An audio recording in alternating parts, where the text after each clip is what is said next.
الحمد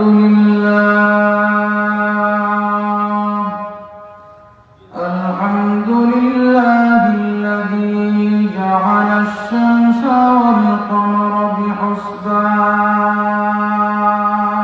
بحسبان والنجم يسجدان وفضل زمانا على زمان كما فضل مكانا على مكان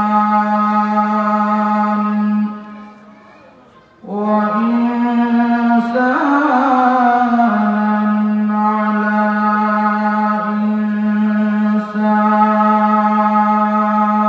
إنسان ونشهد أن لا إله إلا الله وحده لا شريك له لا ضد له ولا ند له ولا مثل له ونشهد أن سيدنا وسندنا وحبيبنا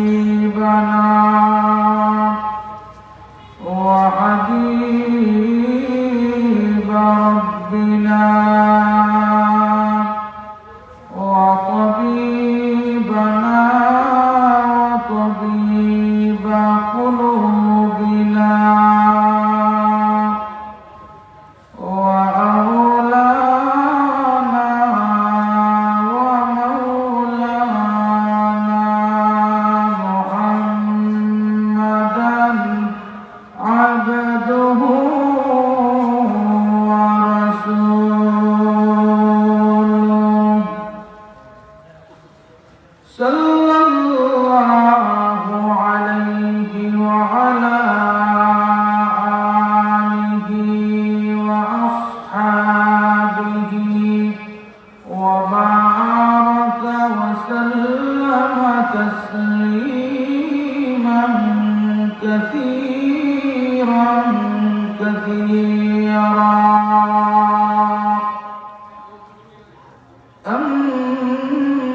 أما بعد فقد قال الله سبحانه وتعالى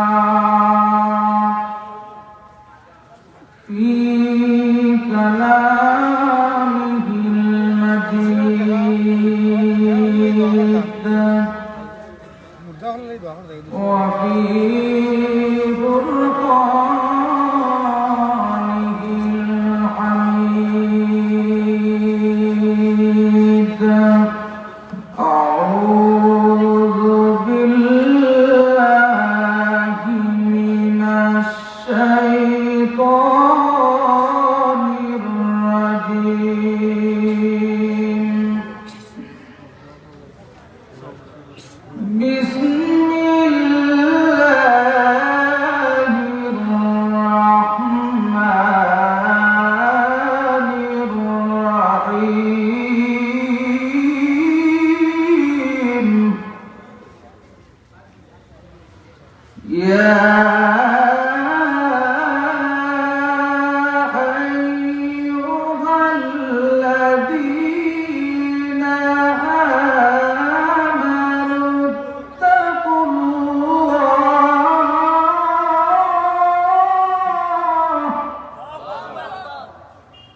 يا أيها الذين آمنوا اتقوا الله آمنوا اتقوا الله وقولوا قولا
وعن عائشة أم المؤمنين رضي الله تعالى عنها قالت ما قام رسول الله صلى الله عليه وسلم على المنبر إلا سمعته يقول يا أيها الذين آمنوا اتقوا الله وقولوا قولا سديدا إلى آخر الحديث.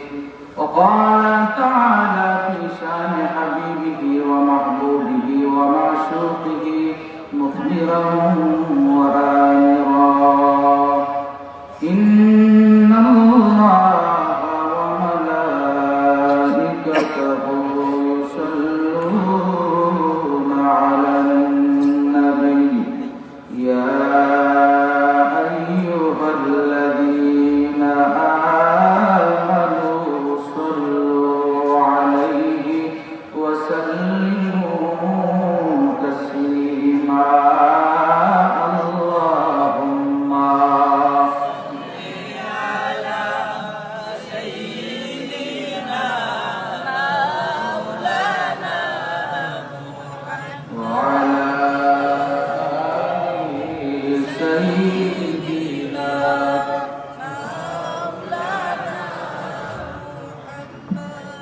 رحمت عالم جہاں کا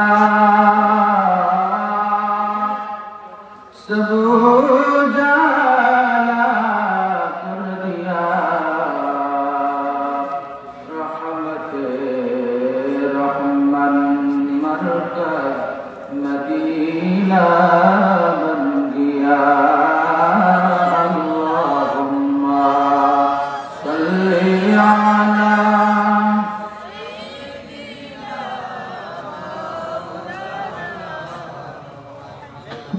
وعلى آل سيدنا محبت پڑا درود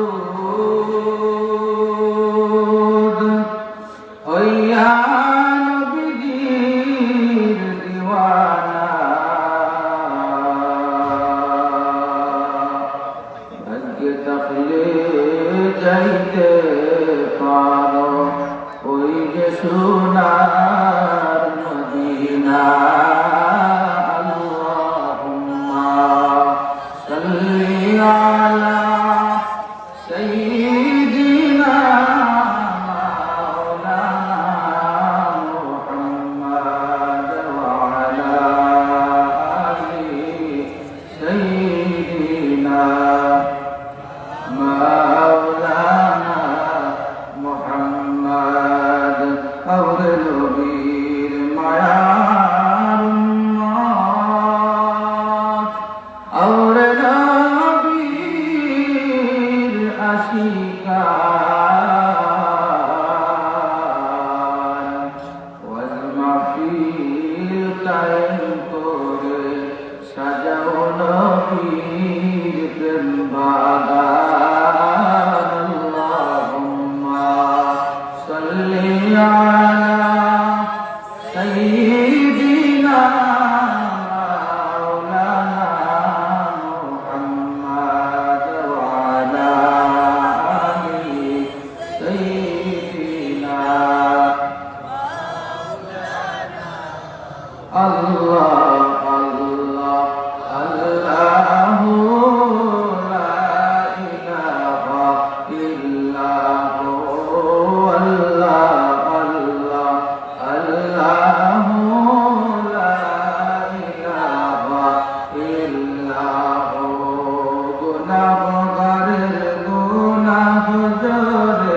দুরুদে আপনার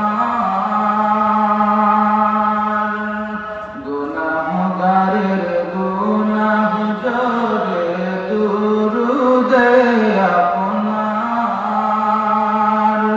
রোজ হাসরে তোরাইও উম্মত গুনাহগার নবীজি.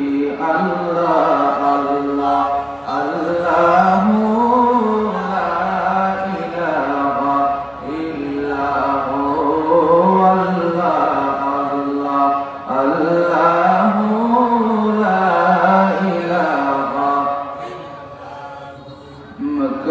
ছেড়ে দয়াল নবীজি মদিনাতে যান।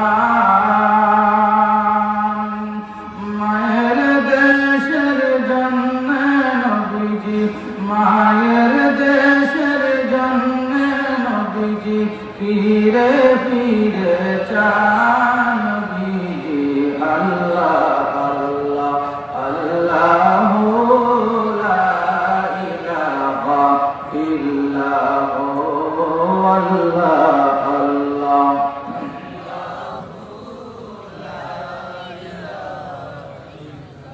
লা ইলাহা ইল্লাল্লাহ মুহাম্মাদুর রাসূলুল্লাহ সাল্লাল্লাহু আলাইহি ওয়াসাল্লাম।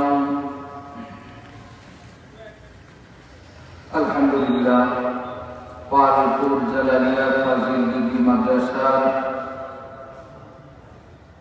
বার্ষিক ইসলামী মহাসম্মেলনের সম্মানিত সভাপতি মৌলানা মাহবুবুর রহমান সাইদি সাহেব, সভাপতি পবিত্র মাদ্রাসা এবং প্রধান অতিথি হিসেবে আলোচনা পেশ করবেন উপমহাদেশের প্রখ্যাত আলেম দ্বীন রইসুল কুরআন আল্লামা সাহেবুল্লাহ রহমতুল্লাহি আলাইহি সুযোগ্য নাতি এবং প্রধান বক্তা হিসেবে আলোচনা পেশ করবেন হযরত মাওলানা মুফতি মাহমুদুল হাসান সালেহী সাহেব এবং বিশেষ বক্তা হিসেবে আলোচনা পেশ করবেন হযরত মাওলানা শাহাবুদ্দিন সালেহী সাহেব এবং আরো আলোচনা করেছেন যারা।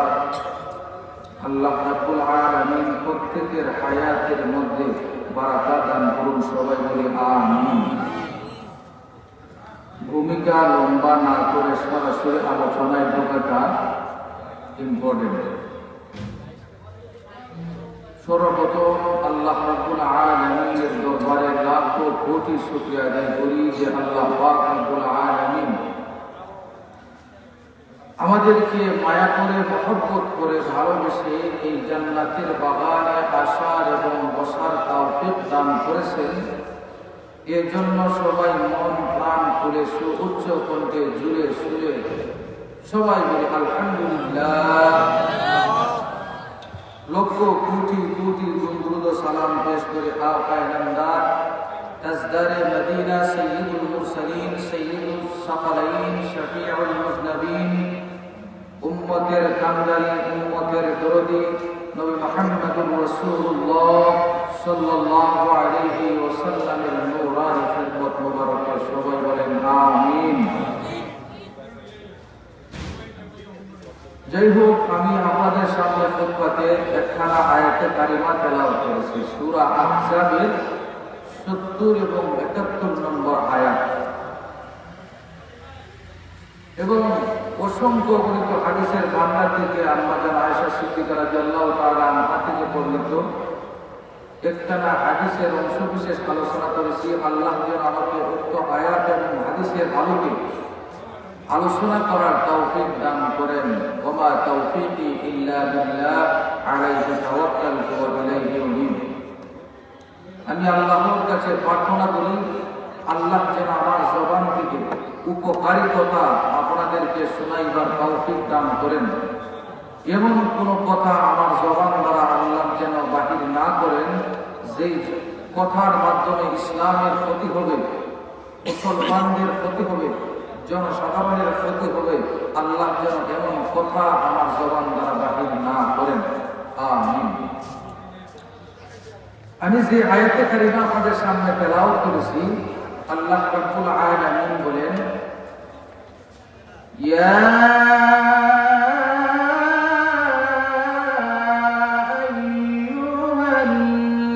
আইয়ুহাল্লাযীনা আমানু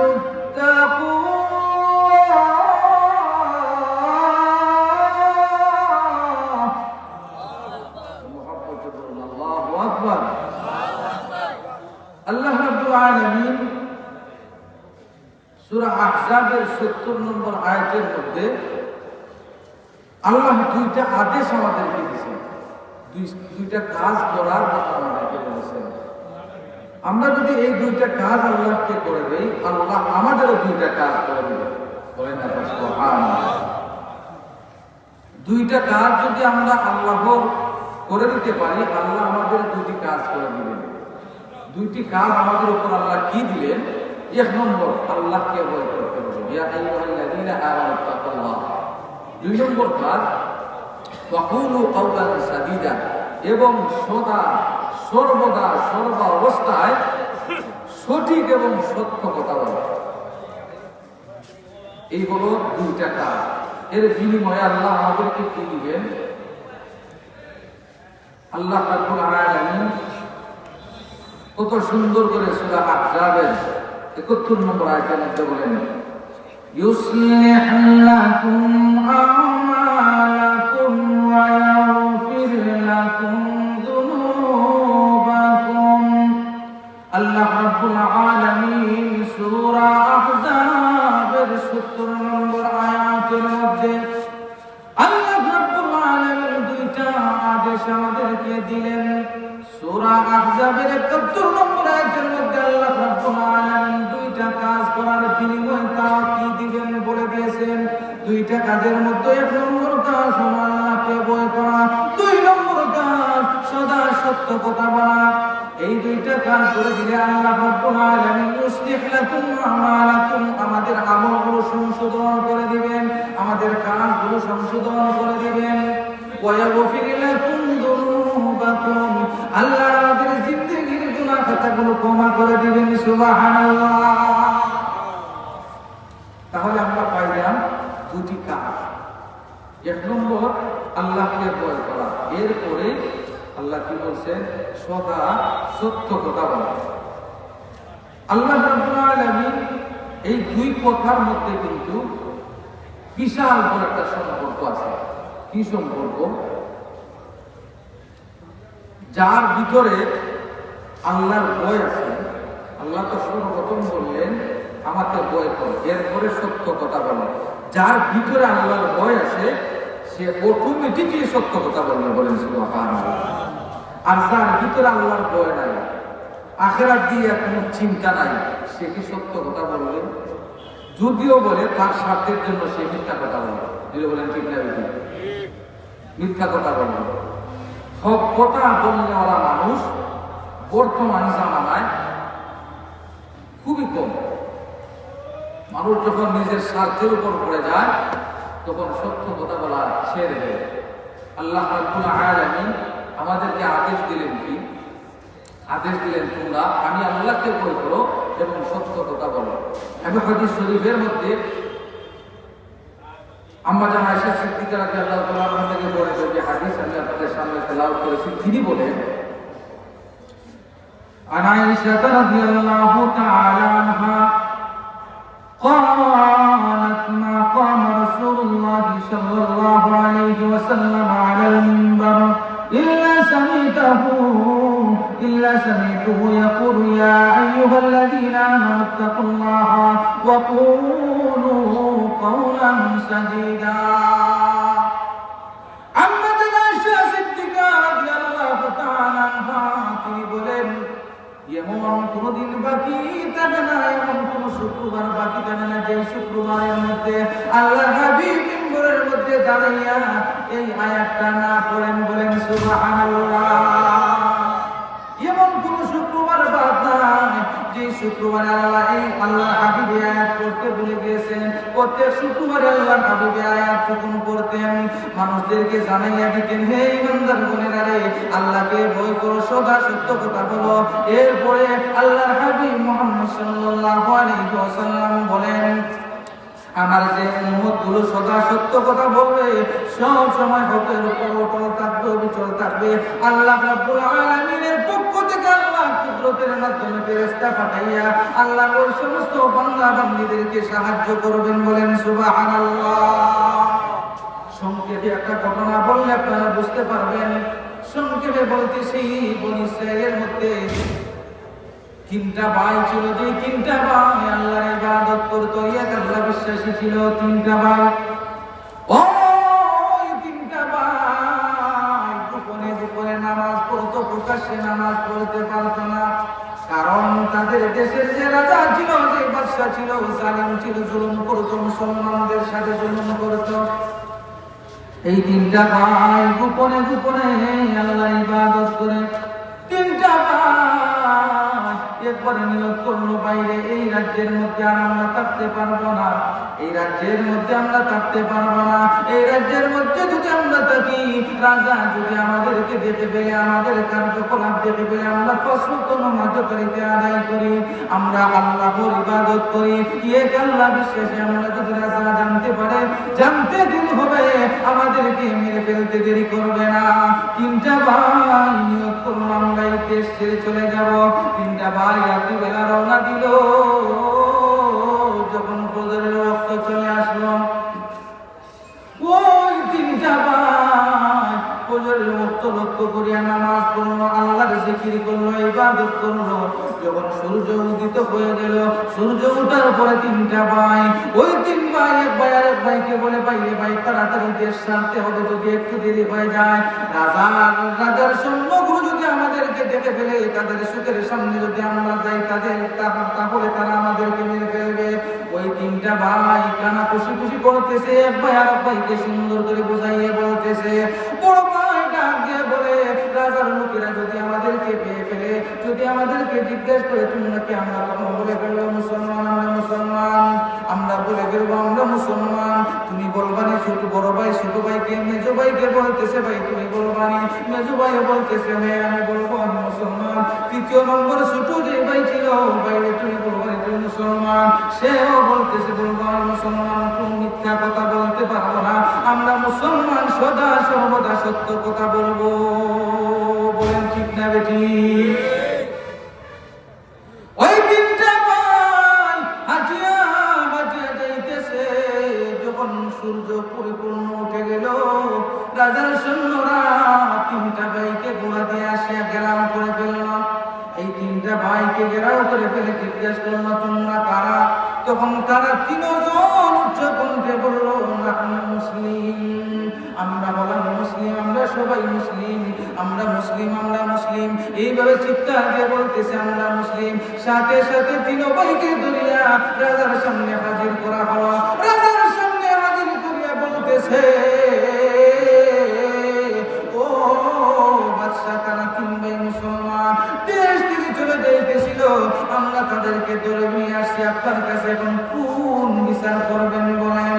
রাজা তিনটা ভাইকে ডাক দিয়ে বলে, ও তিন ভাই, তোমরা মুসলমান, ইমান ছেড়ে দেও, তোমাদেরকে কোনো শাস্তি দিব না, যদি ইমান ছেড়ে দেও তোমাদের তিন ভাইকে কোনো কষ্ট দিব না, কোনো আযাব দিব না। বড় ভাই ডাক দিয়ে বলে, আমাদেরকে আযাবের ভয় দেখাইয়া লাভ নাই, আমরা আল্লাহর পথ থেকে সরে যাব না, আমরা ইমান ছাড়তে পারবো না, আমরা ইমান ছাড়তে পারবো না, মৃত্যু হলে হোক সত্য কথা বলেই যাবো এক আল্লাহ, আল্লাহ ছাড়া কোনো ইলাহ নাই, ইলাহা ইল্লাল্লাহ মুহাম্মাদুর রাসূলুল্লাহ।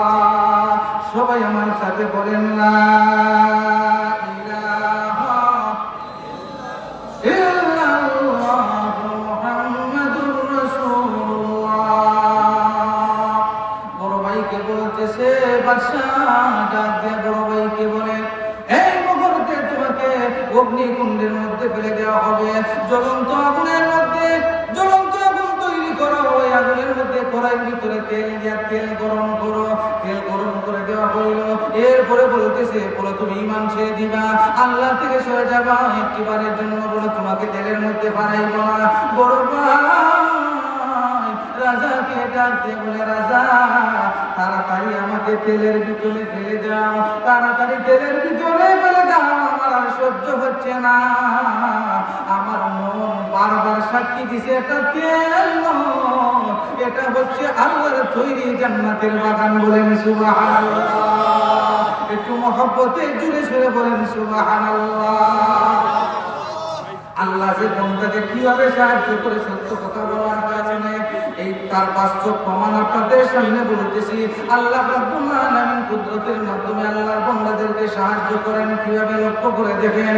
এখন বড় ভাইকে তেলের মধ্যে ফেলে দিল, এরপরে ছোট ভাই কড়াইয়ের সামনে ছোট ভাইকে আনা হলো। রাজা ডাক দিয়ে বলল, সোনারে ওই 2 নম্বর মেজো ভাইকে ফেলে দাও, সে যেন ঈমান ছেড়ে দেয়। তাকে বলে ঈমান ছাড়বে কিনা?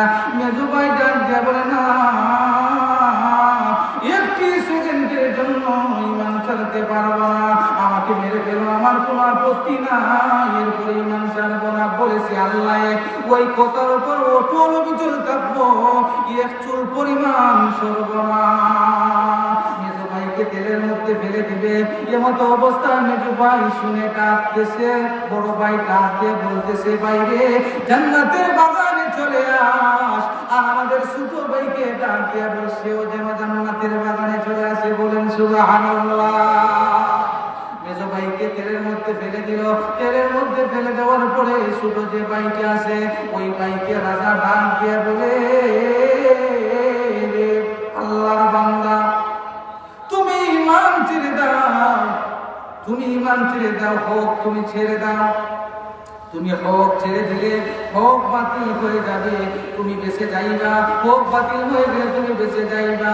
কিতাবের মধ্যে বর্ণনা করা হয়, আল্লাহর বান্দা তখন ডাক দিয়ে বলছিল, হাসবুনাল্লাহু ওয়া নি'মাল ওয়াকিল, নি'মাল মাওলা ওয়া নি'মান নাসির।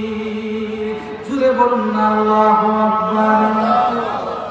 এখন রাজা তার মন্ত্রীর সাথে পরামর্শ করতেছে, বড় 2টা ভাইকে তো তেলের মধ্যে ফেলে দিলাম, বড় 2টা ভাইকে তেলের মধ্যে ফেলে দিলাম, ঈমান ছাড়লো না। এখন ছোট ভাইকে ঈমান হারা করা যায় কেমনে? কেমনে ঈমান হারা করা যায়? তখন উজির ডাক দিয়ে বলে, আমি তার ঈমান ছিনাইয়া নিতে পারবো, তবে একটা কৌশলের প্রয়োজন। ওই কৌশলের মাধ্যমে আমি তার ঈমানটা ছিনিয়ে নিতে পারবো। এখন রাজা ডাক দিয়ে বলে, তেলের মধ্যে ফেলে দিলাম বড় ভাইকে, মেজো ভাইকে, এরপরে ওই এক চুল পরিমাণ সত্য থেকে সরল না। এখন 3 নম্বর যে ভাইটা আছে ওই 3 নম্বর ভাইকে ঈমান তুমি কেমনে ছাড়াইবা? না উজির না, তুমি কোশ্চিন কালেও পারবা না। উজির ডাক দেয়া বলে, একটু অনুমতি দেন, আমি আমার একটা সুন্দরী মেয়ে আছে, ওই মেয়ের সাথে যদি ছোট্ট যুবকটাকে, ছোট ভাইটাকে লাগাইয়া দিতে পারি, অটোমেটিক্যালি মুসলমানদের ঈমান চলে যাবে। একটা কৌশল হলো, মুসলমানদের ঈমান ছিনাইয়া নিতে হলে কোনো কিছুর প্রয়োজন নয়, মেয়ের সাথে লাগাইয়া দিলে ঈমান ছিনাইয়া যায়। ডাক দিয়ে যখন রাজাকে কথা বলল, রাজা বলতেছে, কোনো আপত্তি নাই, নিয়ে যাও। তুমি যদি তার ঈমানটা হরণ করতে পারো, হরণ করতে পারলে আল্লাহ রাব্বুল আলামিনের যেই বান্দা, ওই বান্দা ঈমান ছেড়ে দিবে। আর ঈমান ছেড়ে দিলে আমি তোমার এমন পুরস্কার দিব, যে পুরস্কার পাইয়া তুমিও খুশি হইবা, তোমার মেয়েও খুশি হইব। বাড়ির মধ্যে যাইয়া মেয়েকে ফুসলাইয়া বাসলাইয়া যখন সুন্দর করে মেয়ের বুঝাইয়া ফেলল, মেয়ের বোঝানোর পরে মেয়েকে বলতেছে, রে আমার কলেজের টুকরা মেয়ে, এই কাজটা তোমাকে করতেই হবে। যুবকটারে ঘরের ভিতরে বন্দি করে রাখলো। যুবক শুধু বলতেছে, আল্লাহ আল্লাহ আল্লাহ আল্লাহ, তুমি আমাকে সাহায্য করবা, তুমি তারা সাহায্য করে আর কেউ নই, এখন তো আমার ঈমান ছিনিয়ে নিবে। এইভাবে আল্লাহকে যুবক ডাকতেছে, বলতেছে, আল্লাহ সত্যের পথে আছি, সত্য কথা বলছি, এই জন্য আমার এই শাস্তি। আল্লাহ তুমি আমাকে সাহায্য করিও, আল্লাহ তুমি আমাকে সাহায্য করিও। এইভাবে সন্তান ওই ছোট ভাইটা আল্লাহর কাছে বারবার ফরিয়াদ করতেছে। উজিরের মেয়ে ঘরের দরজা নক করলো, নক করিয়া ঘরের ভিতরে প্রবেশ করবে, আল্লাহর কি কুদরত সামনে আগায়, পা গাইলে 2 পা পিছনের মধ্যে চলে যায়। বলেন সুবহানাল্লাহ। ওই মেয়েটা সামনের দিকে আগাইতে পারে না, সংক্ষেপে বলতে শুধু বুঝবার জন্য। আল্লাহর বান্দা কোনো খাবারও পায় না। 1 দিন চলে যায়, 2 দিন চলে যায়, 3 দিন চলে যায়, 3-4 দিন চলে যাওয়ার পরে 39 দিন সময় হয়ে গেল। 39 দিন ওই মেয়ে বলতেছে, এই ছেলেটা কি খায়, কি হয় দেখতে হবে। এই ছেলে ঘরের ভিতরে বসিয়া কোনো খাবারও খায় না, কিভাবে ছেলেটা বাঁচে, কেমনে বাঁচে, ওই জিনিসটা আমাকে দেখতে হবে। দেখার জন্য মেয়ে জানালা পাক করলো, অথবা ঘরের দরজা ছিল, অথবা দেওয়াল পুর করলো, পুর করিয়া মেয়েটা লক্ষ্য করতেছে। আল্লাহর বান্দা যখন খাবারের টাইম হয়ে যায়, অটোমেটিকলি আল্লাহর বান্দার সামনে কুদরত থেকে আল্লাহ খাবার পৌঁছাইয়া দেন। বলেন সুবহানাল্লাহ। একটু মহব্বতে জুড়ে সুরে বলেন না একবার সুবহানাল্লাহ।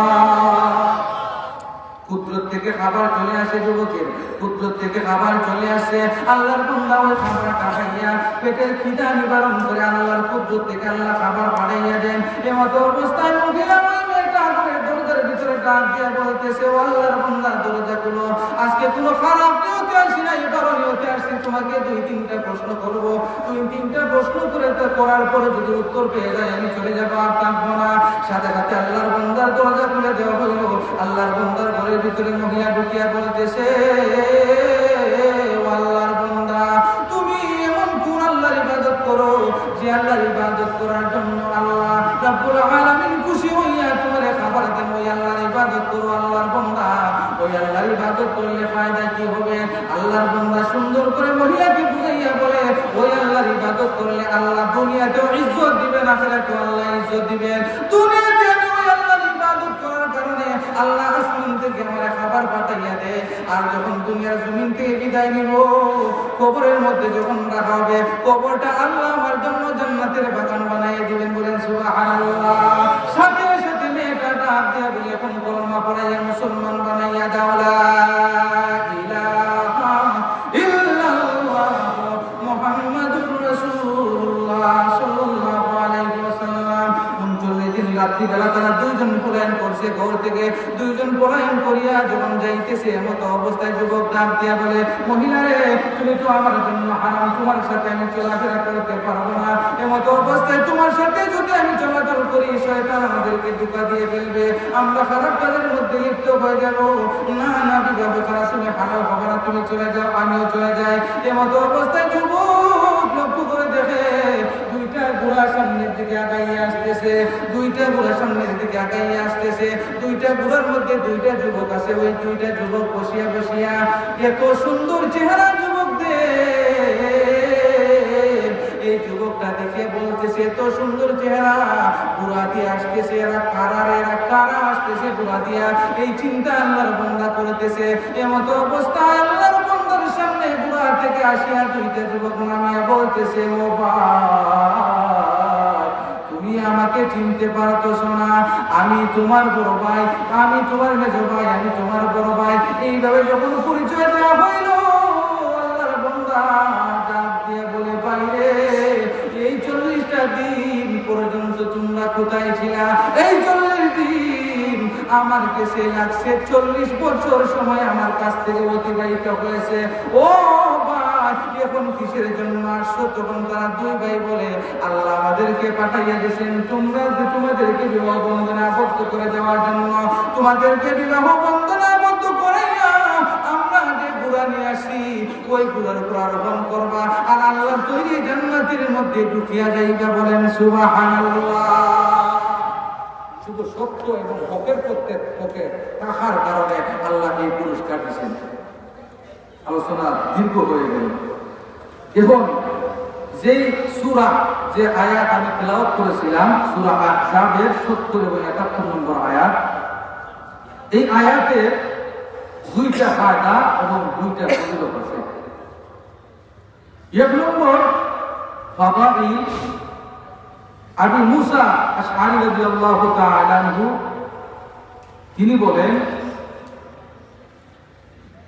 قال النبي صلى الله عليه وسلم إن الله أمرني أن آمركم أن تتقوا الله وتقولوا قولا سديدا। আবু মুসা আশআরী রাদিয়াল্লাহু তাআলা আনহু তাইন বলেন, আল্লাহর হাবিব সাল্লাল্লাহু আলাইহি ওয়াসাল্লামে আমরা কইলা আমরা জানাইতেছেন যে ইন্নাল্লাহা আমারানি, আল্লাহ আমাকে আদেশ দিয়েছেন, আল্লাহ আমাকে আদেশ দিয়েছেন, আন আমরাকুম, আমি যেন তোমাদেরকে নির্দেশ দিই, তোমাদেরকে আমি আদেশ দিই। কি আদেশ? আন তাত্তাকুল্লাহ, তোমরা আল্লাহকে ভয় করবা, ওয়া তাকুলু কাওলান সাদীদা, এবং তোমরা সদা সর্বদা সত্য এবং সঠিক কথা বলো। এরপরে আবু মুসা আশআরী রাদিয়াল্লাহু তাআলা আনহু তিনি বলেন, আমরা মুসলিমের মধ্যে নামাজরত অবস্থায় ছিলাম। এমত অবস্থায় জোহরের নামাজের পরে আল্লাহর হাবিব আমাদেরকে হাত দিয়ে ইশারা দিয়ে বললেন যে তোমরা বসে যাও। আমরাও বসে গেলাম। আল্লাহর হাবিব এই কথা আমাদেরকে শোনাইলেন। এরপরে তখনকার সময়ে নবীজির জামানায় এক দিক দিয়া পুরুষরা নামাজ পড়তেন, মসজিদের আরেক দিক দিয়া মহিলারা নামাজ পড়তেন, পর্দার সুব্যবস্থা ছিল। নবী যখন সাহাবীদেরকে এই আদেশ দিলেন, এই কথা বললেন, এরপরে সামনে আগাইয়া পর্দার আড়াল থেকে আল্লাহর হাবিব সাল্লাল্লাহু আলাইহি ওয়াসাল্লাম মহিলাদের উদ্দেশ্যেও বললেন, ইন্নাল্লাহা আমারানি আন আমুরাকুন্না আন তাত্তাকিয়াল্লাহা ওয়া তাকুলান্না কাওলান সাদীদা। আমার আপনার নবী মুহাম্মদ সাল্লাল্লাহু আলাইহি ওয়াসাল্লাম বলেন, আল্লাহ আমাকে আদেশ দিয়েছেন তোমাদেরকে বলে যাওয়ার জন্য, হে পুরুষ এবং রানী, নারী তোমরা যারা আছো, তোমরা সব সময় তোমরা আল্লাহকে ভয় করবা এবং সত্য কথা বলবা, মিথ্যা কথা তোমরা বলবা না। সব সময় সত্য কথা বলবা, মিথ্যা কথা বলবা না, মিথ্যা কথা বলবা না, সব সময় সত্য কথা বলবা, সত্য কথা সব সময় বলবা। আল্লাহ রাব্বুল আলামিন সত্য কথা বললে তোমাদেরকে ফায়দা দিবেন, লাভ দিবেন। ইউসলিহ লাকুম আমালাকুম, তোমাদের আমলগুলো সংশোধন করে দিবেন। ওই আমলের মধ্যে যদি কোনো ধরনের ত্রুটি বিচ্যুতি হয়, আমার আল্লাহ ওই আমলের মধ্যে ত্রুটি বিচ্যুতিগুলি পূরণ করে দিবেন। ওয়া ইয়াগফির লাকুম যুনুবাকুম, এবং তোমাদের সমস্ত গুনাহ খাতাগুলো আল্লাহ ক্ষমা করিয়া দিবেন। তোমাদের সমস্ত গুনাহ খাতাগুলি আল্লাহ রাব্বুল আলামিন ক্ষমা করে দিবেন। আল্লাহর হাবিব পুরুষদেরকে দিলেন এবং মহিলাদেরকে নির্দেশ দিলেন। এরপর আল্লাহর হাবিব মুহাম্মদ সাল্লাল্লাহু আলাইহি ওয়াসাল্লাম বলেন, রে আমার উম্মতেরা, তোমরা সব সময় সত্য কথা বললে আল্লাহর কাছে দামি হয়ে যাবা। দুনিয়ার মানুষেরা তোমাদেরকে দাম দিয়ে দিক না দিক, এরপরে আল্লাহ রাব্বুল আলামিন তোমাদেরকে দাম দিবেন। বলেন সুবহানাল্লাহ। আচ্ছা বলুন তো দেখি, যারা সত্য কথা বলে, যদি আজকে আপনার বাবা একটা অন্যায় কাজ করে, আপনি আপনার বাবাকে বললেন, বাবা এই কাজটা ভুল হয়েছে, বাবা তখন সন্তানকে বলবে, আমার কথার উপরে কথা বললি, তুই সন্তানকে জন্ম দিয়ে আমি ভুল করছি। বলেন ঠিক না বেটি? ঠিকই না? ঠিক আছে। আর যদি আপনার বাপ একটা ভুল করেন, আপনার যদি আপনার বা এটা ভুল করছে, এটা বললাম তোর জন্ম দিয়ে বড় ভুল করছিলি, আমি তোর জন্ম দিলাম আর তুই বস আমারটা হয়েছে, ঠিক না? ঠিক না? যদি নেতারে বল যে ও নেতা তুই ও খামটা ভুল করছো, নেতা বলি অত বড় সাহস, আমি খাবাই, আমি দিন যাই, আমার ভয় বলছি যে আমি তারা বলতে পারি, আমি তারা 500 টাকা দিয়ে দিয়েছি, নেতাও তখন সেটা বেজান, সব বেজান, খুশি কে বলতেছেন মহব্বতে বলে, আল্লাহ নাম বলতে কষ্ট লাগে না, হে খুশি, আল্লাহ খুশি, সব বেজার উঠে কোনো সমস্যা না, খুশি হে। কিন্তু সত্য কথা বলতেই হবে, সত্য কথা বলতেই হবে। সত্যের পক্ষে আমরা আসি না নাই, মুখে মুখে আসি না অন্তরেও আসি, সব দিকে আমরা আসি সত্যের পক্ষে। সত্যের পক্ষে থাকতাম, আল্লাহ আমাদের সত্যের পক্ষে থাকতে থাকতে থাকতে আমরা মৃত্যু বর্ণ করতাম পারে, আল্লাহ তৈরিতে পাবো। আমি হয়তো যে ইব্রাহিম আলাইহিস সালাম মুসলিম জাতির পিতা না, আল্লাহ রাব্বুল আলামিন বলেন, মিল্লাত আবিকুম ইব্রাহিম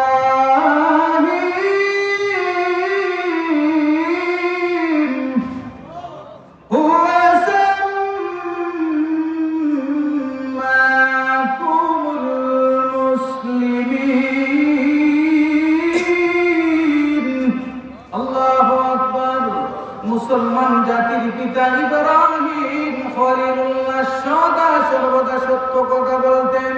যিনি হলেন সমস্ত মুসলমান জাতির পিতা ইব্রাহিম খলিলুল্লাহ, নমরুদের সামনে যাইয়া ইব্রাহিম খলিলুল্লাহ বলে দিলেন, এক আল্লাহ বিশ্বাসী নমরুদ পয়গম্বর হযরত ইব্রাহিম খলিলুল্লাহকে বলতেছে, ইব্রাহিম রে, তুমি যে আল্লাহর ইবাদত করো, যে আল্লাহর কথা বলো, তুমি বলো তোমার আল্লাহ একজন, তোমার আল্লাহর কথা বলো, হক কথা তুমি শুধুই বলো। তুমি বলো আমরা যে পথের মধ্যে আছি ওই পথটা ভুল, আর তোমার পথ সঠিক। তোমার আল্লাহ কেমন, তোমার আল্লাহ কেমন, তোমার রব কেমন? ইব্রাহিম খলিলুল্লাহ আল্লাহর পরিচয় দেওয়া শুরু করলেন। ইব্রাহিম খলিলুল্লাহ বলে দিলেন, রাব্বি আল্লাযী ইউহয়ী ওয়া ইউমীত। আমার আল্লাহ মানুষকে জীবন দেন, আমার আল্লাহ মানুষকে মৃত্যুও দেন। জীবিত করেন, মৃত করেন। তখন নমরুদ ডাক দিয়ে বলেছিল, আনা উহয়ী ওয়া উমীত, আমিও মানুষকে জীবন দেই, আমিও মৃত্যু দেই। বলেন নাউযুবিল্লাহ, বলেন না নাউযুবিল্লাহ। আমার কথাগুলো বুঝবা, বুঝলে লাভ হইব, লস হইতো না। আল্লাহ রাব্বুল আলামিন মানুষের জীবিত করেন, মৃত করেন। ইব্রাহিম খলিলুল্লাহ কইলা, রব্বি আল্লাযী ইউহয়ী ওয়া ইউমীত। তখন নমরুদে ডাক দিয়া বলে, আনা উহয়ী ওয়া উমীত, তোমার আল্লাহ জীবন দেন আবার মৃত্যু দেন, আমিও মানুষের জীবন দেই এবং মৃত্যু দেব। নাউযুবিল্লাহ। নমরুদ ইব্রাহিম খলিলুল্লাহর উপরে রাগান্বিত হইল। রাগান্বিত হইয়া কয় যে, ইব্রাহিম, তুমি যে আল্লাহর ইবাদত করো, এই আল্লাহ তোমার বাঁচাইতে পারত না। আল্লাহ বাঁচাইতে পারবো না।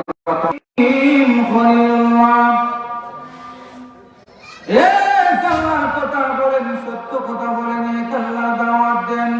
নমরুদ ইব্রাহিম খলিলুল্লাহকে ডাক দিয়ে বলে, ইব্রাহিম রে, তুমি আল্লাহর পথ থেকে সরে যাও, আল্লাহর দাওয়াত দিও না, সত্য কথা বলিও না।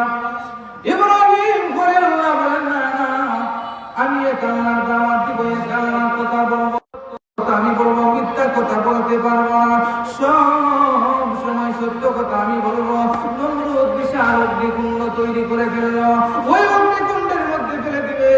এর আগ মুহূর্তে নমরুদ ডাক দিয়ে বলে, ইব্রাহিম, বিশাল অগ্নিকুণ্ড তৈরি করে ফেলছি, অগ্নির মধ্যে তোমাকে ফেলে দিব, এরপরে কি তুমি ঈমান ছাড়বা না? এক আল্লাহর দাওয়াত কি বন্ধ করবা না? ইব্রাহিম খলিলুল্লাহ ডাক দিয়ে বলেন, না না, পশ্চিমকালে সম্ভব না, একবার পরিমাণ ঈমান থেকে সরব না, মিথ্যা কথা আমি বলতে পারবো না, সত্য কথা বলবো। তখন নমরুদ ডাক দিয়ে বলে, এই মুহূর্তে তোমার আগুনের মধ্যে ফেলে দেব। ইব্রাহিম খলিলুল্লাহ বলেন, আগুনের ভয় দেখাই এলাম না, আগুনের মধ্যে ফেলে দিলেও আমার ঈমান নিতে পারবো না, ঈমান চালাতে পারবো না, আগুনের মধ্যে ফেলে দেওয়া হইল। ইব্রাহিম খলিলুল্লাহ জিবরিল আমিন আসিয়া বলতেছেন, ও ইব্রাহিম খলিলুল্লাহ, আল্লাহর কাছে বলুন, আল্লাহ যেন আপনার জন্য ভালো কোনো সুব্যবস্থা করে দেন, অথবা আমি জিবরিলের কাছে বলুন, আমি আপনাকে আমার ৬০০ নূরের পাকা আছে, এখান থেকে সরাইয়া নিয়ে নেই। তখন ইব্রাহিম খলিলুল্লাহ ডাক দিয়ে বলেন, আমি হকের পথে, সত্যের পথে আসি বিদায় আমার অগ্নিকুণ্ডের মধ্যে ফেলে দিবে, এক আল্লাহর পথে আসি বিদায় আমাকে অগ্নিকুণ্ডের মধ্যে ফেলে দিবে। আমার আল্লাহ কি দেখেন না, আমার যে নমরুদ অগ্নিকুণ্ডের মধ্যে ফেলে দিবে, সাথে সাথে আমার আল্লাহ আগুনকে ডাক দিয়ে বলেন,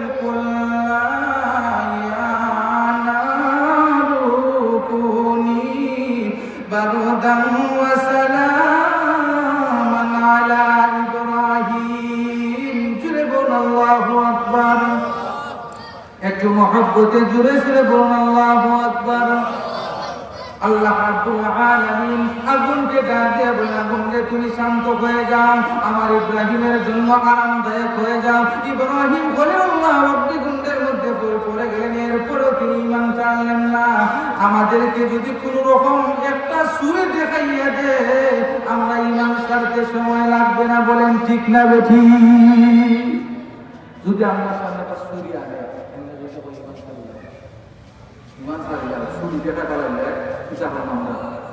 ঠিক আছে, ঠিক আছে, না ঈমান, আরে ভাই, একটা সার বিনিময়ে ঈমান আমরা বলছিলাম, দুজন ঠিক লেগেছিল, একটা সার বিনিময়ে ইলেকশন চলে, আমরা একটা সার বিনিময়ে আমরা ঈমানটা বেশি লাগে, আমরা মিশে মাত্রা কিনে।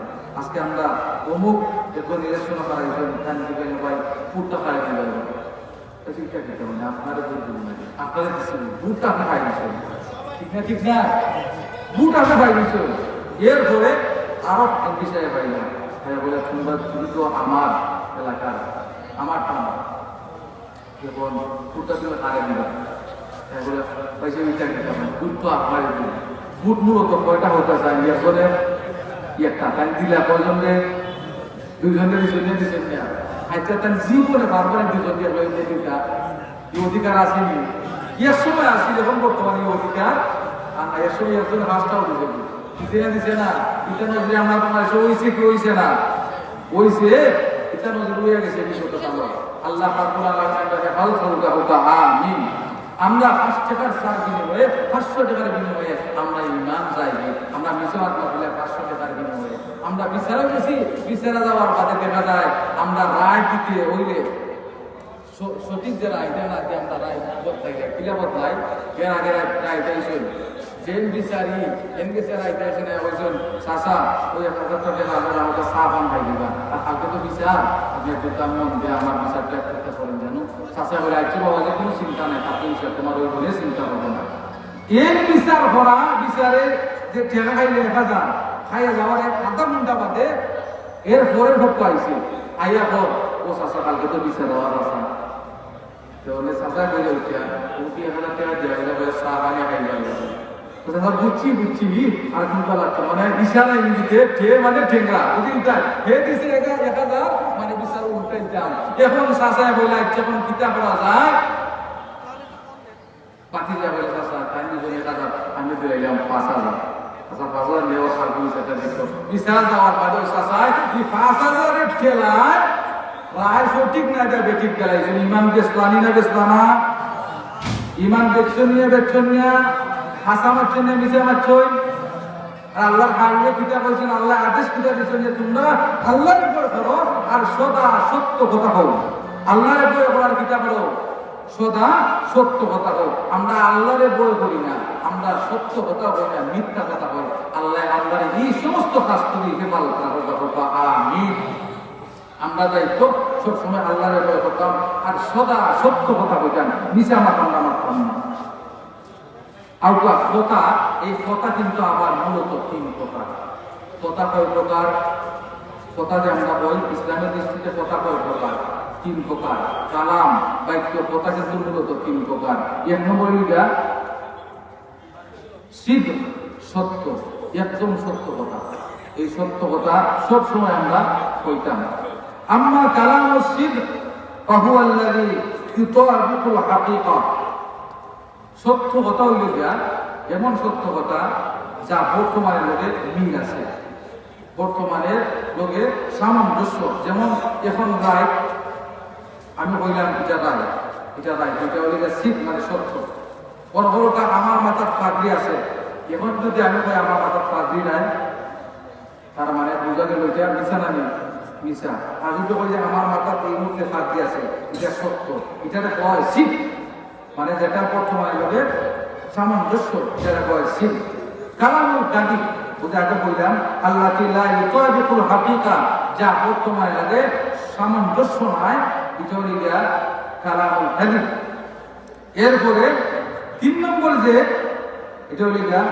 তাওরিয়া বলতে ইমাম গাযযালী রাহমাতুল্লাহি আলাইহি বলেন আল্লাযী ইয়াহতামিলুল মা'নায়াইন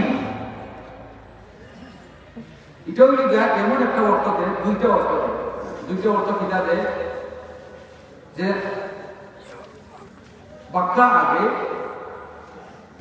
বুঝিলি ভাই ব্যাখ্যা তাওরিয়া এর ব্যাখ্যা বাক্যা আগে ধরুন 3-4 বছর আগে আমার দেশ থেকে একজনে নিসলার 2000 টাকা পড়ছে নেওয়ার 6-7 মাস বাদে আবার আইসেন কেন আইয়া বললা যে হুজুর আপনার সাথে কিছু পয়সা নিছিলাম এবং আরো কিছু পয়সা আমার লাভ তাওরিয়া এর ব্যাখ্যা করলাম তাওরিয়া হইলে যা একটা কৌশল তাওরিয়ার ব্যাখ্যা কথা কিন্তু মূলত কয় প্রকার বলছি আমি 3 প্রকার বুঝেন জানো একটা হইল শিব কাজী আর একটা হইল তাওরিয়া এখন এই তাওরিয়ার ব্যাখ্যা করে দিলা পরে 3-4 মাস বাদে আইয়া 5-6 মাস 6-7 মাস বাদে আইয়া কইলা দুই বাক্কা করে তো প্রতি টাকা দিয়ে যা কোন দিতাম পারছি না একটা অসুবিধা লাগে হুজুর আমারে আরো 2000 টাকা খরচ করে গিয়ে এই ফলে ছেড়ে দেবে আমি তখন বাঁচবো লাগে একটা কৌশল অবলম্বন করছি কইছি আমার হাতের পরে আসলে আমার হাত কিন্তু খালি আছে আমি তারা দিতাম না করি আমি বলছি আমার হাত খালি এটা মনোবৃত্তি একটা তারা বুঝাইলাম আমি আর একটা এটা হইলে গিয়া ইয়াহতামিলুল মা'নায়াইন যা অর্থ দুইটা বোঝায় আর একটা ব্যাখ্যা দিলে বুঝতে পারবা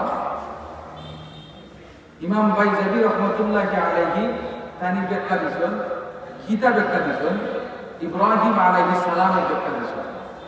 ইব্রাহিম আলাইহিস সালাম যখন ইসলামের দাওয়াত তিনি নিজে পালন করা ইসলাম উচ্চ কণ্ঠে তার ইসলামের দাওয়াত দিলেন, তখন কাফির গোষ্ঠীকে বলতে ইব্রাহিম আলাইহিস সালামকে কইল, ও ইব্রাহিম, একটা খাস হলো,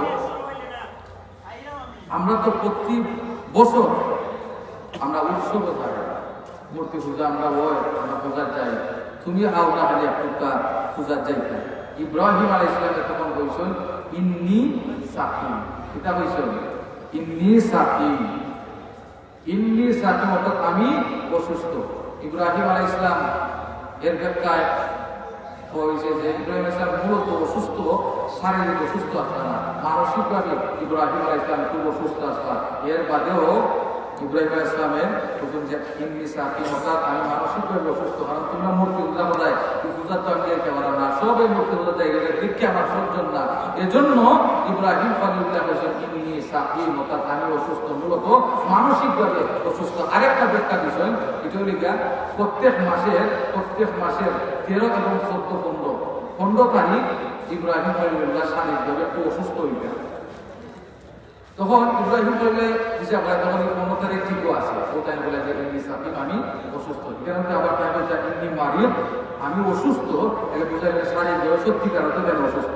তাই সাকিম দ্বারা বুঝেছেন যে আমি অসুস্থ, আমার বৃত্তি অসুস্থতা আছে। তোমরা এই কার্যকলাপ দেখে ইব্রাহিম খলিলুল্লাহ আর এই মূর্তি পূজাতে শুনলে ইব্রাহিম খলিলুল্লাহ মূর্তি থেমে গেছেন না, আমি মূর্তি পূজা গেলে আমি যখন মূর্তি পূজা করবো করে যখন পারেন আমি আর মুসলমান না, আমি শিরিক হইয়া মুশরিক হইয়া পারেন।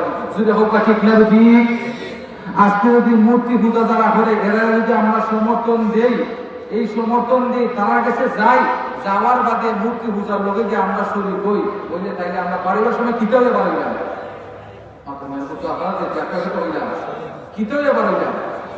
মুশরিকে পারিলাম না। শিরকের আটটা খারাপ দিয়ে আপনি শিরকের সমর্থন করলে আপনি কি মুশরিক নেই না? মুশরিক নাই, মুশরিক। আপনি যখন বাড়িলেন তখন আপনি মুশরিক হয়ে বাড়িলেন। আল্লাহ হেফাজত হলো করবো। আমিন। আমদার বাবা মুসলমান জাতির পিতা ইব্রাহিম খলিলুল্লাহ না, আমি মৃত্যু বলে যাইতে আমার সম্ভব নয়, তাই পাহাড় করে যাইতে পারলাম না। এটার ব্যাপারে তাওহিয়া, মধ্যম পন্থ অবলম্বন করছেন, এটার ব্যাপারে তাওহিয়া। ইব্রাহিম খলিলুল্লাহ এই মূর্তির পাহারাদার, আবার মূর্তির পাহারাদার কাণ্ডে বানিয়ে দিল। আমার আপনাদের মুসলমান জাতির পিতা, আমাদের পিতা ইব্রাহিম খলিলুল্লাহ মূর্তি পাহারাদের দায়িত্বের মধ্যে ছিলেন। তাওহিয়ার ব্যাখ্যা আমি আপনাদেরকে দিতেছি। কালাম কথা 3 প্রকার। 1 নম্বর হইল শিব, এরপরে কালিব, এরপরে তাওরিয়া। এই তাওরিয়ার ব্যাখ্যা আমি আপনাদেরকে দিতেছি। তাওরিয়ার ব্যাখ্যা হইল ইব্রাহিম খলিলুল্লাহ মূর্তির পাহারাদারের মধ্যে ছিলেন, মূর্তি পাহারা দিতেছিলেন। সবাই যখন মূর্তি পূজার তার উৎসবের মধ্যে চলে গেল, মূর্তিগুলো পাকা, ইব্রাহিম খলিলুল্লাহ মূর্তির পাহারাদারের দায়িত্ব হয়ে গেলেন। ইব্রাহিম খলিলুল্লাহ তাদের মূর্তির ঘরের ভিতরে ঢুকিয়া দেখলেন মূর্তি আর মূর্তি, বড় একটা মূর্তি এবং ছোট ছোট বহু মূর্তি দেখা যায়। ইব্রাহিম খলিলুল্লাহ একটা কুড়াল হাতের মধ্যে নিয়ে সমস্ত মূর্তিগুলো ভেঙে ফেললেন। তাফসীরের কিতাবের মধ্যে লেখা হয় বড় যে মূর্তিটা ছিল ওই মূর্তির নাম ছিল হাতি, আর বড় একটা সুর ছিল। ইব্রাহিম খলিলুল্লাহ সমস্ত মূর্তিকে ভেঙে ফেলে দিয়া যে অস্ত্রটা ওনার হাতের মধ্যে ছিল ওই অস্ত্রটা বড় মূর্তির মধ্যে রেখে দিলেন। বড় মূর্তির মধ্যে ওই অস্ত্র রেখে দেওয়ার পরে ইব্রাহিম খলিলুল্লাহর কাছে মুশরিকরা কাফিররা আসিয়া জিজ্ঞেস করলো,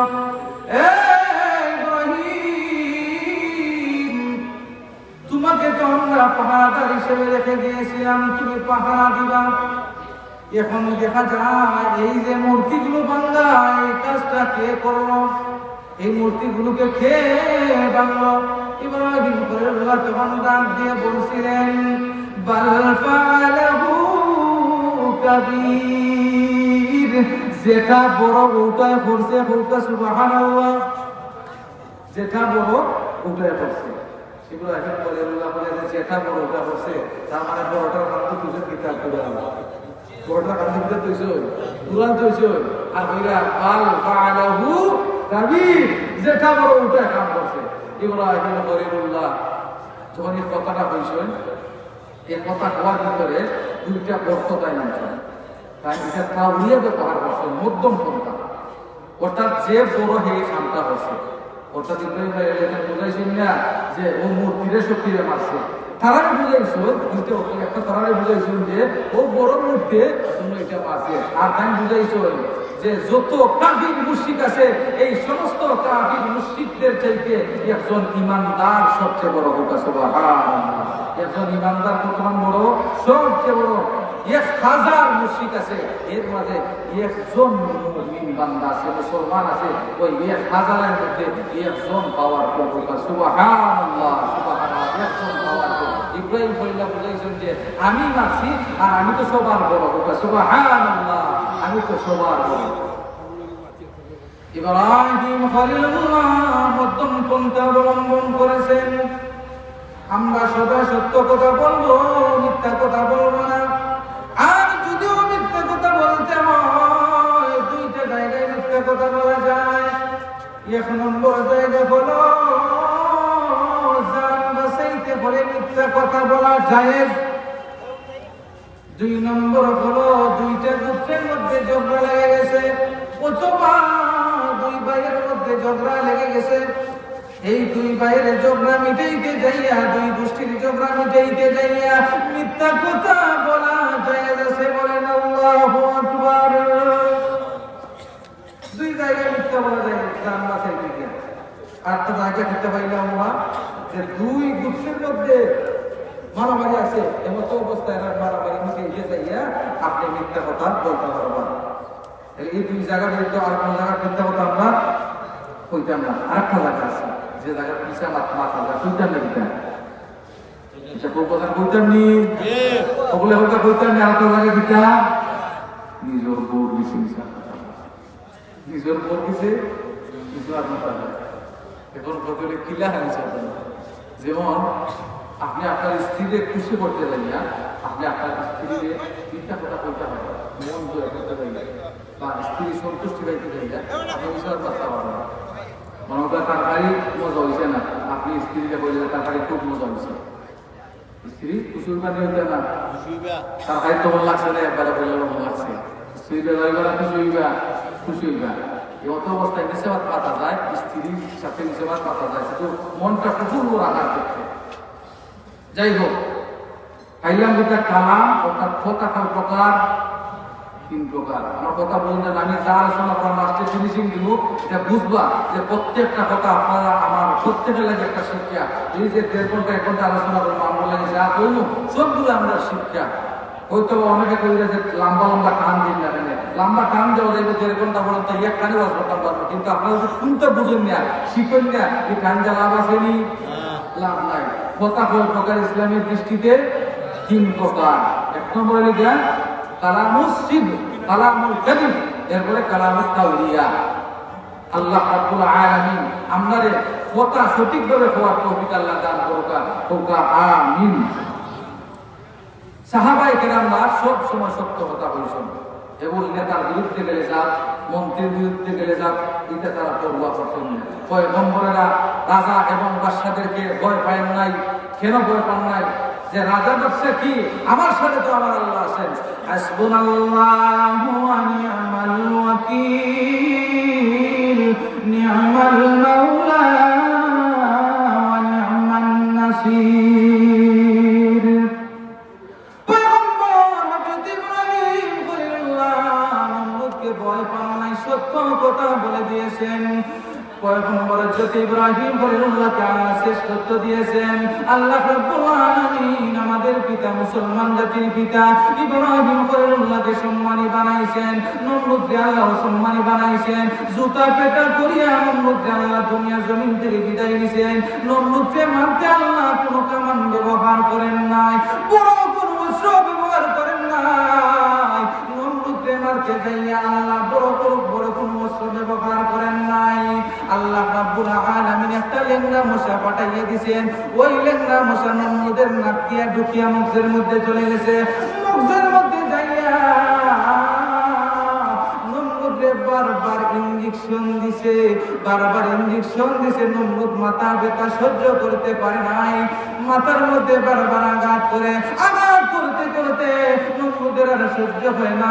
নমরুদ বলে ফেলল, আমার রাজ্যের মধ্যে এমন কোন শক্তিশালী আসনি যে শক্তিশালী ব্যক্তি আমার মাথার মধ্যে বারবার আঘাত করবা।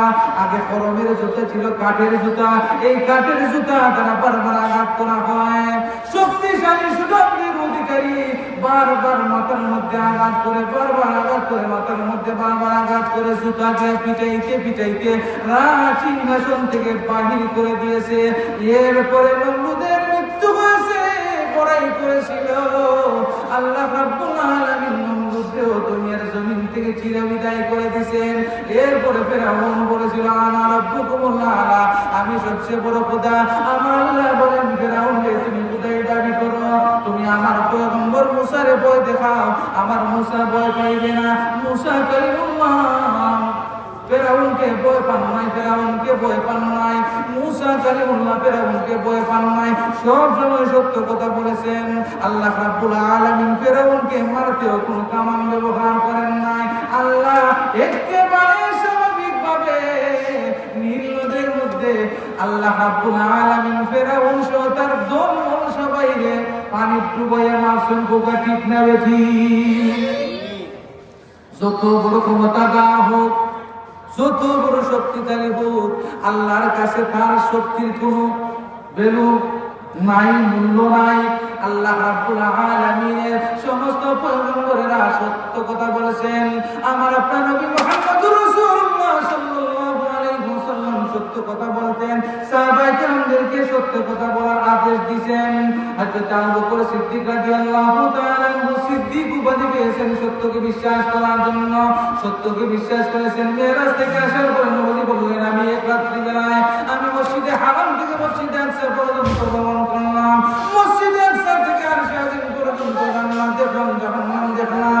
আল্লাহর তৈরি জান্নাত আমি দেখে আসছি, জান্নাত দেখে আসছি, জাহান্নাম দেখে আসছি। আমি সাত আসমান দেখে আসছি। সাথে সাথে হযরত সিদ্দিক আকবর বলে ফেললেন, সাদ্দাকতা ইয়া রাসূলুল্লাহ, ইয়া রাসূলুল্লাহ, আপনি যাহা বলেছেন সব সত্য বলেন। সুবহানাল্লাহ। সাহাবায়ে কেরাম সব সময় সত্য কথা বলতেন, একটা কথাও সাহাবায়ে কেরাম মিথ্যা বলতেন না, সব সময় সত্য কথা বলতেন। এখন নেতার বিরুদ্ধে চলে গেল সত্য কথা বলতেন, বাবার বিরুদ্ধে চলে গেল সত্য কথা বলতেন, মায়ের বিরুদ্ধে চলে গেল সত্য কথা বলতেন, ভাইয়ের বিরুদ্ধে চলে গেল সত্য কথা বলতেন, মিথ্যা কথা বলতেন না। মুআবিয়ার জামানায় একজন সাহাবীর কথা বলে বুঝবেন যে সাহাবীর নাম ছিল আবু যর গিফারী রাদিয়াল্লাহু তাআলা আনহু। বড় নম্র এবং ভদ্র সাহাবী ছিলেন। দামেস্কের গভর্নর তখন ছিল মুআবিয়া রাদিয়াল্লাহু তাআলা আনহু ছিলেন। দামেস্কের গভর্নর ছিলেন মুআবিয়া রাদিয়াল্লাহু তাআলা আনহু। মুআবিয়া রাদিয়াল্লাহু তাআলা আনহু সম্মানী সাহাবী, এটা আমরা বিশ্বাস করি কি করি না? রাসূলের হুকুম মুআবিয়া রাদিয়াল্লাহু তাআলার মধ্যে জরুরি ফজিলত সাহাবীকে আমরা বিশ্বাস করি করতেই, কারণ মুআবিয়ার ছেড়ে গেছি, ইয়াজিদ করছে যেটা, এটা তো আমরা মানার মতন নয়। উপজের মানতাম পারবো না। কিন্তু সিফিরের যুদ্ধের সমাজে দুইটা গ্রুপ আছে। এই গ্রুপ কিন্তু সাধারণভাবে হয়েছে না, গ্রুপ খরাইলো হয়েছে। সে খরাইছে, তার নাম আছে আব্দুল্লাহ বিন সাবা, যে তার বিরুদ্ধে ছিল। সে বিরোধিতা করিয়া হযরত আলী এবং মুআবিয়ার বিরুদ্ধে যুদ্ধটা ঘটাইছে, যে যুদ্ধের নাম হচ্ছে সিফিনের যুদ্ধ। এই যুদ্ধ হয়েছে কিতার লাগি, মুসলমান হলতে লাভের লাগে এবং ফায়দা লাগে। মুসলমান হলতো লাভের লাগে যুদ্ধটা হয়েছে, তো লাভ হয়েছে। তো মুআবিয়া রাদিয়াল্লাহু তাআলা আনহু যখন দামেস্কের গভর্নর আসলা, তখন আবু যর গিফারী রাদিয়াল্লাহু তাআলা আনহু তাই উচ্চ কর্মকর্তা আসলা, সরকারি উচ্চ কর্মকর্তা দামেস্ক আসলা। মুআবিয়া রাদিয়াল্লাহু তাআলা আনহু তাই একটা আয়াতের ভুল ব্যাখ্যা করছে। ভুল ব্যাখ্যা করার সাথে সাথে আবু যর গিফারী রাদিয়াল্লাহু তাআলা কইলা যে ও নেতা আপনি যেটা বলছেন যে ব্যাখ্যা বলছেন ভুল ব্যাখ্যা বলছেন অথচ গভর্নর আপনার মুআবিয়া রাদিয়াল্লাহু তাআলা কোন আয়াতের ব্যাখ্যা বলছিলেন? আয়াতটা আমি আপনার সামনে তেলাওয়াত করি। والذين ينكزون الذهب والفضة ولا ينفقونها في سبيل الله فبشرهم بعذاب أليم.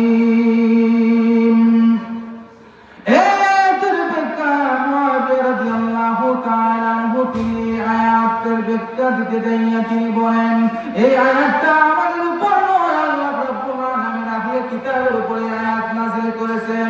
সাথে সাথে আবু যর গিফারী রাদিয়াল্লাহু তাআলা দাঁড়িয়ে বলেন, ও গভর্নর মুআবিয়া, আপনি যে ব্যাখ্যাটা করেছেন এই ব্যাখ্যাটা ভুল ব্যাখ্যা, এটা সঠিক ব্যাখ্যা নয়, এটা ভুল ব্যাখ্যা। সাথে সাথে দাঁড়াইয়া সত্য কথা বলে ফেললেন। এখন সত্য কথা বলে ফেললেন আর তিনি বললেন, এই আয়াতটা আল্লাহ রাব্বুল আলামিন নাযালাত ফীনা ওয়া ফীহিম, এই আয়াতটা আল্লাহ নাযিল করেছেন আমাদের উপর এবং তাদের উপর। আহলে কিতাব যাদেরকে বলতেছেন শুধু তাদের উপর আল্লাহ কিতাব নাযিল করেছেন, এই আয়াতটা আল্লাহ তাদের উপর নাযিল করেন নাই। শুধু তাদের উপর নয়, আল্লাহ আমাদের এবং তাদের উভয় দলের উপর আল্লাহ এই আয়াত নাযিল করেছেন। এ মুআবিয়া রাদিয়াল্লাহু তাআলা গভর্নর হয়েছেন, কিন্তু আপনি যে ব্যাখ্যা করেছেন ভুল ব্যাখ্যা করেছেন, সঠিক ব্যাখ্যা আপনি করতে পারেন না। আপনি যে ব্যাখ্যা করেছেন ওই ব্যাখ্যাটা ভুল। যখন মুআবিয়া রাদিয়াল্লাহু তাআলা মুখের উপরে হযরত আবু যর গিফারী দাঁড়াইয়া বললেন, সত্য কথা বললেন, মুআবিয়া রাদিয়াল্লাহু তাআলা গভর্নর ছিলেন। হযরত আবু যর গিফারী বলেন, আমি আপনার চাকরি করতে পারবো না, আমি আপনার চাকরি ছেড়ে দিলাম। চাকরি ছেড়ে দিলেন। ছেড়ে যাওয়ার পরে একটা গাছের নিচে যাইয়া বারবার চিন্তা করতেছেন, সত্য কথা বলছি, সত্য কথা বলছি, সত্য কথা বলছি। হযরত আবু যর গিফারী রাদিয়াল্লাহু তাআলা মুখে জিজ্ঞেস করা হলো, ও আবু যর গিফারী, যখন মুআবিয়া এই কথাটা বলছে আপনি মানলেই তো পারতেন, আপনি কেন মানলেন না? আপনি কেন প্রতিবাদ করলেন? কেন হক কথাটা আপনি বললেন? তখন আবু যর গিফারী ডাক দিয়ে বলে, আমার সামনে যে তরবারি দেখতেছে এই তরবারি আর সমসমা, এই তরবারি হলো সমসমা এমন তরবারি যে তরবারির দুই দিকেই ডাক। এই তরবারির নাম হচ্ছে সমসমা, দুই দিকে তরবারি। একটা তরবারি আমরা সাধারণত তরবারি সম্পর্কে আমরা জানি তো তরবারির একদিকে দাঁড় থাকে, কিন্তু সমসমার দুই দিকেই দাঁড় ছিল। হযরত আবু যর গিফারী দুই দিকে দাঁড় দেখাইয়া ওই তরবারি দেখাইয়া বলেন, এই তরবারি আমার গর্দানের মধ্যে রেখে দাও। গর্দানের মধ্যে রেখে দিয়ে যদি তোমরা বলো আমি কোনো মিথ্যা কথা বলবো, আমি সম্ভব নয় মিথ্যা কথা বলবো না। আমার জান যতদিন জীবিত আছি, আমি যতদিন পর্যন্ত বেঁচে থাকবো, আমার জবান দ্বারা সত্য কথা বাহির হবে। আমার জবান দ্বারা নবীজির একটা হাদিসও মিথ্যা বাহির হবে না। নবীজি যা বলছেন আমার জবান দ্বারা তাই বের হবে। বলেন সুবহানাল্লাহ। চাকরি ছেড়ে দিলেন, এরপরও সত্য কথা বলেছেন। চাকরি ছেড়ে দিয়েছেন, এরপর আবু যর গিফারী রাদিয়াল্লাহু তাআলা সত্য কথা বলছেন। আমরা তো বর্তমানে চাকরির হয়ে সত্য কথা বলি না। আমরা মনে করি চাকরি চলে গেলে আল্লাহ কিভাবে খাওয়াইবেন, আল্লাহ যে কিভাবে খাওয়ায় এটা আমরা বাস্তব প্রমাণ পাই।